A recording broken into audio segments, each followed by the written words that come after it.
The 1990s was a strange decade for gaming, but honestly, it has always been the most interesting. Well, at least it was in my opinion. The transition from 8-bit to 16-bit and later 32-bit games meant advancement not only in graphics and music, but also gameplay. We went from 2 dimensions to 3D in a relatively short amount of time, and because of that, everyone was experimenting with new and unique ideas to the gaming industry. It certainly was a time of growth and innovation, but because of that, consumers often felt like it was a roll of the dice regarding the quality of these games. But for a game like Spider, I had to wonder, what was I getting myself into? Spider, the video game, was released in 1997 for the PlayStation. The game was developed by the now long defunct Boss Game Studios, and it was published by BMG Interactive. Yeah, you heard me, the mail order CD company that we all took advantage of, buying 12 CDs for a penny or $1 back then, was also apparently dabbling with a video game publishing company. Who knew? Side note, BMG later became part of Grand Theft Auto developer Rockstar Games. Second side note, why do they have to add the video game to the title? I mean, did they think we would buy it and be like, great, I can't wait to go home and try out Spider the Toaster Oven? Flash forward in time to 2018, the distant future, where a scientist named Dr. Michael Gene Kelly is considered the world's most brilliant and innovative nanotechnologist. Okay, I know his middle name is probably not Gene, but doesn't it have a nice ring to it? If his name isn't Michael Gene Kelly, it's a downright shame. Anyways, after toiling away for months, he was able to create a mechanical spider that he was able to mind link using his subconsciousness. However, the evil minds at a company called Microtech want to steal the good doctor's work, so they break in at the request of Dr. Claw? I want that technology. They accidentally shoot the doctor, whose mind is still linked with the spider. After they get what they're looking for, they take the presumably dead doctor's body as a souvenir, I guess. And of course, Dr. Spider Gene Kelly chases after them. I mean, I can't call him Michael anymore. Spider Gene Kelly just has a better ring to it. The spider that you control is your protagonist for the entire game. If you've played games like Harley's Humongous Adventure, Chip 'n Dale's Rescue Rangers, or Little Nemo the Dream Master, you may be familiar with the idea behind the level design style. Tiny hero, big world.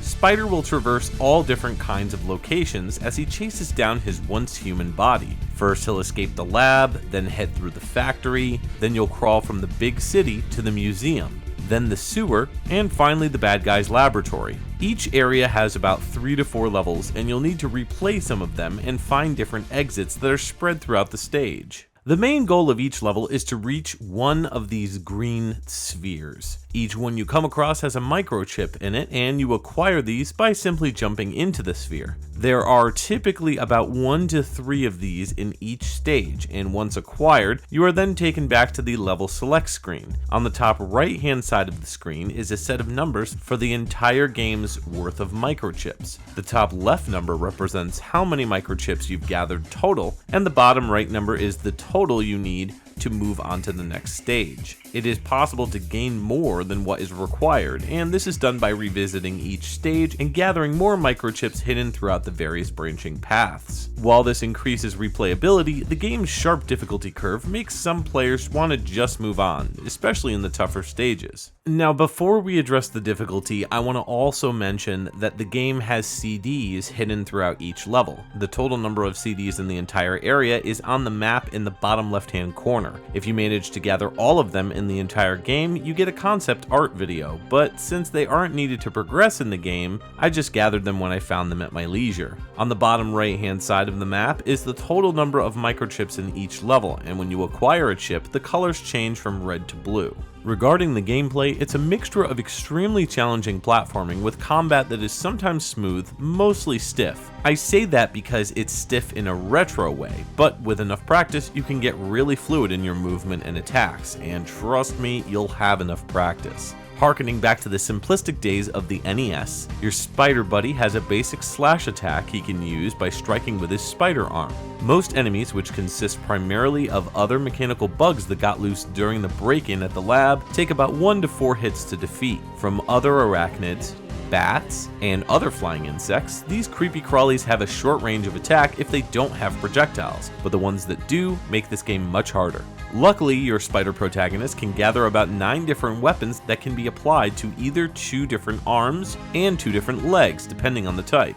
For example, the boomerang, homing missile launcher, poison and electric beams, and flamethrower all work off of the front arms in addition to the default slash attack. The legs have rear shooting projectiles such as smart bombs, mines, and a mech mine, which is more powerful than the regular mines. Aside from the boomerang and default slash, all other weapons have a limited amount of firepower, typically based on about 2 to 3 strikes worth. Some of the weapons, like the flamethrower, have a bar that drains instead of a counter. While these projectiles help quite a bit with keeping the enemies down for the count, most foes you'll face are insanely powerful, defeating your spider within 1 to 2 hits. There are shields that can be picked up along with health, but they are few and far between. Extra lives are scattered throughout the levels and can be acquired if you collect 100 of the DNA strands floating about the paths. Some of the extra lives require you to utilize your web strand move. When hanging upside down, for example, you can press the X button, which drops your protagonist down on a spider web strand. It doesn't go very far, which is a shame because this could have opened up more opportunities beyond just grabbing something just out of reach. While the 1-ups help out tremendously, the game offers unlimited continues, and you'll need these because the game's Contra-like difficulty can really test your patience. I'm not saying this is a negative thing, I just wish there were certain things that weren't so restrictive. I'm of course referring to the idea that single mistakes will cost you the entire level's progress. For example, think of your life bar as a 1-hit shield and a single health point. If you die in the game, you go right back to the very beginning of the stage. The game encourages speedruns and perfection, and for casual players, that might not be something that would interest them. But those looking for an old school challenge will be in luck. If you lose all your lives, you have the ability to either get a password or save the game. The password and save systems here are just totally wonky. First off, why offer a password and a save system? Is this to encourage people renting the game back in the day who also don't have a memory card? At this day and age, it was expected to pony up to save your progress on the PlayStation 1, and this later became the standard for future systems. So here's how to load the game file. You have to go into Options, then Load Game, then Load Game again. The system will load your memory card saves, and you can switch between memory card slot 1 or 2 if desired. Then you have to hit load again, go to the save file, and load the game. Then you have to hit return, then return again, and then finally start game. Couldn't they just keep it simple and just load the save file, which automatically boots the game? It just feels like a really unintuitive way to load your game save. I'm not really impressed with the graphics in Spider the video game. Yep.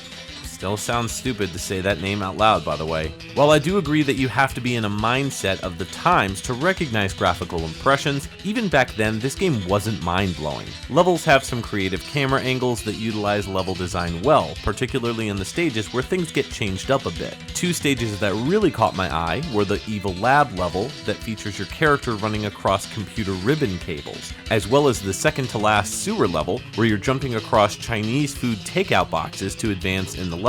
The latter of these two feels fresh because of the change in perspective to top down. Most of the levels are side-scrolling from right to left or left to right. Levels range from city sidewalks to museum dinosaur exhibits, and these are the more engaging level styles. But the stages where it's just a boring office or some of the earlier stages in the laboratory just feel too repetitive. There are also volcanic levels in the museum area which feel like they go on forever, but maybe that's just me.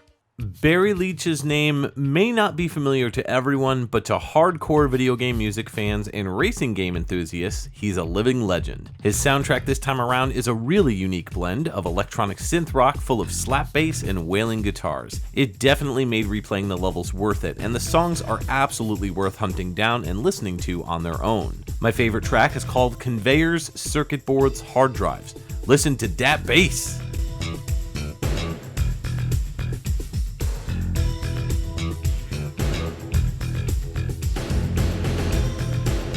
The individual cutscenes between areas are a bit confusing. So apparently the scientists didn't die, somehow thanks to the power of video games, I guess, and yet the spider is practically right behind the bad guys? This is a tiny mechanical spider that's got to deal with all the craziness of each level. I know I'm taking this too literally, but I feel like maybe this spider would be lost pretty quickly. Then again, the scientist was mind-linked with the spider, perhaps keeping him alive by doing so. There's even a scene where they explain that they can't get the mind-link headband off the doctor, which may be a homing link to the spider. There's bosses to fight in most of the areas of the game, and while they typically give a decent challenge, I never really struggled with them as much as I did the levels in the game. Though I will admit the final boss gave my patience a pretty brutal test. You've got to manipulate this bad guy into smashing these pillars so he can hurt himself in the process. They're well thought out, and the bosses are one of the brighter spots in this game.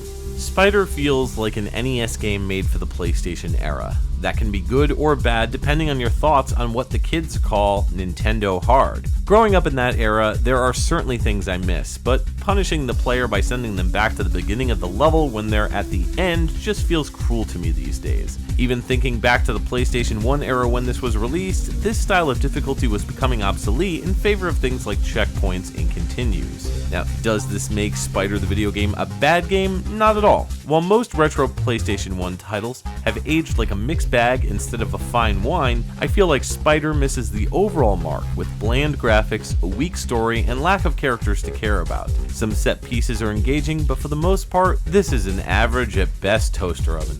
Huge thanks to the Autistic Gamer 89 for sponsoring this review, thanks to the Firewhip tier of my Patreon. Want me to review a game for you? Take a look at my Patreon and consider becoming a member. Links in the description down below. Thanks to the following listed patrons who directly support this review show. You help the channel grow so much, and your contributions go directly towards things like costumes, lighting, special effects, and more. Thanks for watching this review. If you want to see more reviews, click on the videos on the screen. I'll see you next time on Dude, You Haven't Played This Game.